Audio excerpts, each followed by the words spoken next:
Hello, നമസ്കാരം. അറിഞ്ഞായിരുന്നോ? മുഖ്യമന്ത്രി എന്ന് പറയുന്ന കേരളത്തിലെ തമ്പ്രാനെ വിമർശിച്ചാൽ പോലീസ് കേസെടുക്കും. മുഖ്യമന്ത്രിയുടെ വാർത്താ സമ്മേളനത്തിനെതിരായിട്ട് വയനാട്ടിലെ വിഷയങ്ങളുമായിട്ട് ബന്ധപ്പെട്ട് വിമർശനം നടത്തിയ 15ഓളം പേർക്ക് എതിരായിട്ട് കേരള പോലീസ് കേസെടുത്തിരിക്കുകയാണ്. അപ്പം മുഖ്യമന്ത്രി മനസ്സിലാക്കുന്നത് നന്നാണ്. കാരണം ഇതിനു മുമ്പ് പല മുഖ്യമന്ത്രിമാർ ആ കസേരയിൽ ഇരുന്നിട്ടുണ്ട്. ഇനിയും ആ കസേരയിൽ ധാരാളം മുഖ്യമന്ത്രിമാർ ഇരിക്കാനുള്ള കസേരയാണ്.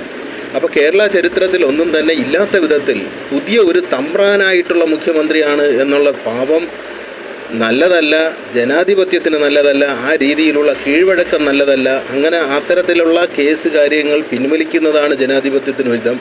ജനാധിപത്യത്തിൽ ആരെയും വിമർശിക്കാനുള്ള അധികാരം ജനങ്ങൾക്കുണ്ട്. ജനങ്ങളാണ് അവിടെ ബോസ്, ജനങ്ങളാണ് തമ്പ്രാൻ. അല്ലാതെ ജനങ്ങൾക്ക് വേണ്ടി ഭരണം നടത്താൻ തിരഞ്ഞെടുക്കുന്ന മുഖ്യമന്ത്രി അല്ല തമ്പ്രാൻ. അത്